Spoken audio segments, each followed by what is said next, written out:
Okay. Now, I've got 5 questions for you today. Okay. Answer them as truthfully as honest, okay? All right. So what was your biggest hurdle? How did you overcome that coming from lockdown, from workplace into home?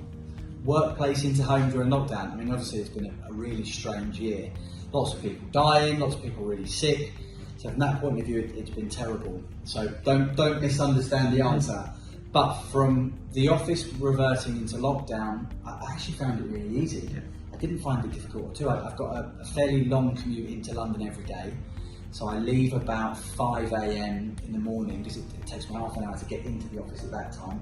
Getting home is an hour and a half drive back from our London office to my house. Yeah. So I certainly didn't miss that.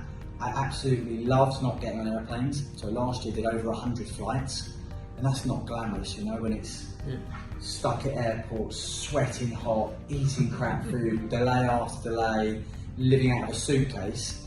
So for me, mate, I didn't actually have any hurdles. I thought it was fantastic. I got to see my kids every morning when they woke up. I made sure that between 6:30 and 7, by then I was done and dusted so that I could put them in the bath, put them to bed. For me, lockdown, whilst it's been a really, really sad year because of all the problems, clearly, so don't misunderstand that. I'm not saying it's been a great year, but the lockdown for me was absolutely fine. Great. Question number 2. How did you keep yourself motivated throughout lockdown? And for me personally, I remember we had a chat this in the meeting yesterday, that you do believe there might be a second wave of this coming. So to prepare yourself better for the next potential wave, what would be your top tips for people going into lockdown again? So top tips for lockdown would be know how you operate. You'll read on Instagram, get up at 4 AM, get up at 3 AM, no, you've got to get up at 5 AM. It's all a load of bollocks. You've got to get a routine that's right for you. If you're a morning person, and that's when you operate best, get up, attack the morning. If you find that you're not a morning person, you work better in the evening, then get up later and work into the evening. You've got to know what's right for you. For me, it was making sure that I still worked out. That was essential. So I had to, and I know the Spanish lockdown here was much stricter than the UK. I don't think we could go out and exercise. No, not at all. So the UK, it was okay. We could still go out for a run. It was making sure I did that. For me, I have to have everything in the diary. So I have to be accountable to the diary. So it's making sure that in my diary, I'm set for the day. This 2-hour block, I'm calling managers. This 2-hour block, I might be interviewing people. It's just making sure that you know how you work. If I didn't have those things in the diary, I'm on the sofa. I'm in the fridge. That was another thing, to make sure that I had a food plan. That was the biggest hurdle. Yeah, the first week of lockdown, oh man, I ate so much food. Was in and out of the fridge. I made sure after that, no, you have a food plan and you stick to this food. Tell your missus what you want. Charlotte does all our shopping for us. Obviously, internet shopping, delivery. Yeah, make sure you've got a good food plan. That'll be with it. Get a routine that's right for you. So structure, key to have a structure throughout lockdown. For me personally, yeah. Great. Yeah. Another case as well. Now, this is probably going to be the new norm for potential future.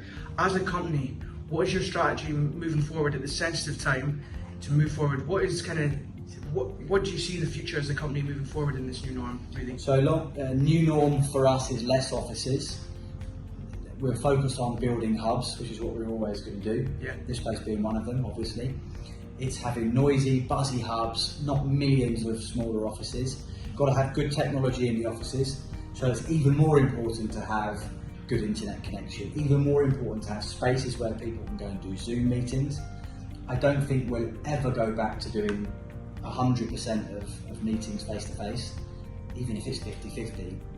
You know, there'll be a reliance on these Zoom meetings or Skype meetings. So it's making sure that you're ready for that. And then you've got to have a back office system that's good enough so that you can track, if you are managing people working remote, to know what people are up to and know where you can help them when they need it. Fantastic. And probably a question you might get asked quite a lot. What is the difference between yourself and your old man, Nigel Green? What's the difference? There's a lot of similarities. We're both not scared of hard work. We're both driven people, both ambitious, both set big goals. But yeah, I mean, the difference is they say that I am Nigel with a heart. I take that as a compliment. Yeah. I am Nigel with emotion. Maybe, I don't know. You know us both. You know the big difference is our taste in cars. Okay. So for Nigel, for my dad, he likes cars where you get in and you get backache.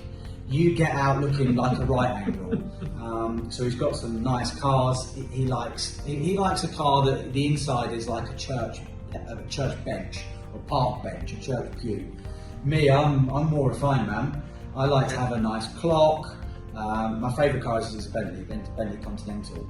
He would say to me, "Why do you like that? It's a hairdresser's car." I'm like, what?